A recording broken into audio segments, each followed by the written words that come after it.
Hello' everyone good morning. ৰাতিপুৱাই চাহ কাপৰ পৰা আপোনালোকক দেখাইছোঁ, তাৰপাছতে দেখাইছোঁ এটা ধুনীয়া পৰিৱেশ। চাওকচোন, এয়া আপোনালোকে বহুতে হয়তো চিনি পাইছে বুলি আমাৰ লখিমপুৰ জিলাৰ নাৰায়ণপুৰত থকা মাধৱদেৱৰ কলাক্ষেত্ৰ। খুব ধুনীয়া জেগা। আচলতে সেইদিনা মোৰ লগৰ এজনীৰ বিয়া আছিল। এই বিয়াত অকণমান ভিডিঅ' কৰি ৰাখিছিলোঁ, আপোনালোকক সেইকণো মই দেখাই দিছোঁ। আৰু দেখিছেনে আমাৰ কইনা এইয়া দেই, মানে একদম ওচৰৰ পৰা তাইক মই ভিডিঅ' কৰিবলৈ অকণমান বেয়াও লাগি দিয়কচোন, ফটো বাৰু মৰা হৈছে বহুত, সেইকাৰণে অকণমান ছাইডৰ পৰাই ভিডিঅ' কৰি ৰাখিলোঁ। আৰু এই আমি চবেই খাবলৈ গ'লোঁ, তাতো অকণমান এনেই উঠাই ৰাখিলোঁ আৰু খাই থাকোঁতে ভিডিঅ' কৰি থাকিবলৈ বৰ এটা ভাল নালাগে মোৰ।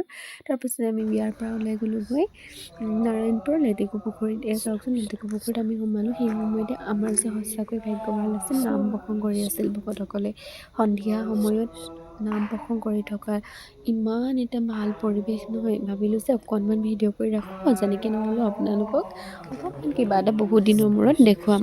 তাৰপাছতে আমি সেই কলাক্ষেত্ৰ গ'লোঁ। প্ৰথমে কলাক্ষেত্ৰ ভিডিঅ'টো অকণমানটো আপোনালোকক আৰম্ভণিতে দেখাইছিলোঁৱেই। সঁচাকৈ ৰাতিৰ পৰিৱেশটো যে ইমান ধুনীয়া লাগে নহয়, একদম আপুনি যোনফালে গৈ আছে সেইফালে এটা এটা গান শুনিবলৈ পাব। একদম পুৰণা দিনৰ ভূপেন হাজৰিকাদেৱৰ গীত ইমান সুন্দৰকৈ লগাই ৰাখে তেওঁলোকে, পৰিৱেশটোৰ লগত সম্পূৰ্ণ মিলি যায়। একদম সঁচাকৈ কৈছোঁ, মনোৰম দৃশ্য। মানে সোমালে এনেকুৱা লাগে যেন তাৰ পৰা ওলাই নাহিম। আৰু বাকী মিউজিয়ামতো সোমাইছিলোঁ, তাৰ ভিতৰত বাৰু কি কি আছিলে সেইখিনি আপোনালোকক দেখাবলৈ তাত ভিডিঅ' কৰা এলাউ নাছিলে, সেইকাৰণে কৰা নহ'লে আৰু। তাৰপিছত আমি সকলোখিনি ধুনীয়াকৈ চাই মেলি ঘৰলৈ আহিলোঁ। আৰু ঘৰত আহি আকৌ খোৱা বোৱা কৰিলোঁ, মানে মোৰ লগৰ এজনী ঘৰত এয়া মাংস আছিলে, কিবা কিবি খাই ল'লোঁ। Thank U for